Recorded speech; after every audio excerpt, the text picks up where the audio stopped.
I got a problem here. I got an accident. Go north. Go north. I got a helicopter down. I got a helicopter down. Two TV news choppers collide in midair above Phoenix. Tonight, how it happened, what went wrong, and the dangers of bringing aerial pictures into our living rooms. 4 people are dead. Tonight, we look at the dramatic pictures and hear eyewitness accounts. Brandy Hitt now with a complete look at the crash and the confusion that led up to it. Brandy? Well, Sam and Palace, 5 news helicopters had converged on this one area to cover that police chase when 2 of those helicopters collided. And as you're about to see, there was confusion from the very beginning. Oh, geez. 3, I'm right over you. 15's over top of you. I'm over the top of you. You can hear helicopter pilots talking, trying to pinpoint where other choppers are so they don't collide. Then the unthinkable. Wait. I got a problem here. I got an accident. Go north. Go north. I got a helicopter down. I got a helicopter down. It was actually 2 helicopters. This snapshot shows the midair collision between ABC 15 and Phoenix's Channel 3 helicopter. Both fell to the ground and burst into flames. On board each chopper, a pilot and photographer. Craig Smith and Rick Krolak from KNXV were killed, along with Jim Cox and Scott Bowerbank from KTVK. We've seen those members of our community lost today on our TV sets.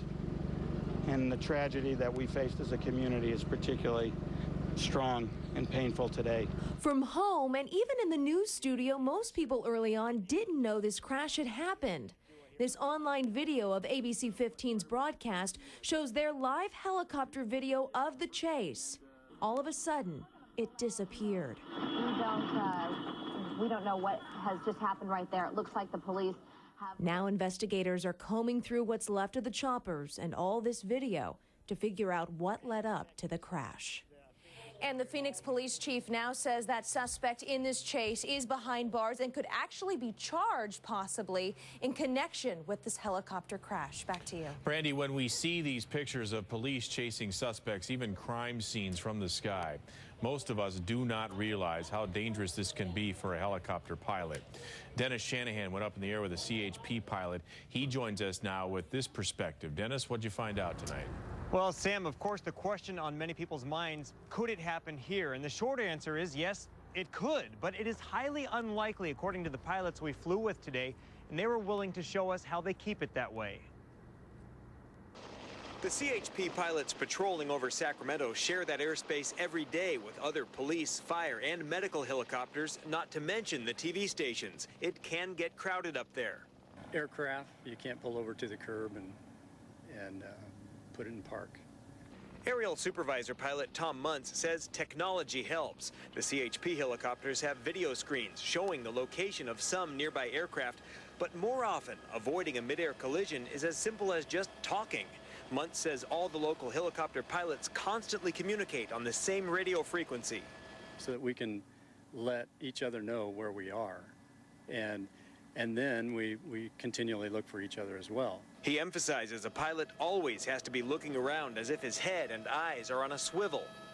Continuously look diligently until we spot that aircraft and then make sure we have it in sight. Then there's the question of who flies at what altitude. It turns out that is often a case of first come, first serve.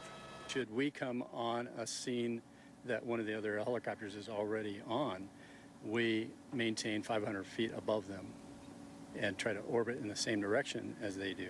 With all the checks and balances in place, Muntz says midair collisions are not a major concern in Sacramento, but he is quick to add pilots can never afford to sit back and become lackadaisical.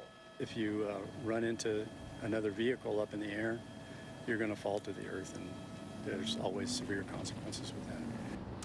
And he says the bigger concern is when helicopters from stations, TV stations out of the area come here to cover major news events, and they might not be familiar with the protocol here, but Palace, so far so good. Well, that is good news, but it's certainly a sad story overall. Thank you, Dennis. And news crews choppers, sadly, these crashes are not uncommon, but they are not always deadly, and that is the good thing. Take a look at this amazing video from 2004 in Brooklyn when a WNBC helicopter suddenly began spiraling out of control while covering a story. The pilot attempted to land on one roof, as you saw, but the chopper hit the edge, broke apart, and tumbled onto the neighboring roof right there. Amazingly, you see one member of the crew was able to walk away from the crash, clearly shaken. The two others on board were hospitalized, but they were released. Now, this video, along with all of our helicopter coverage, can be found on our website at CBS13.com. And tonight, Stockton police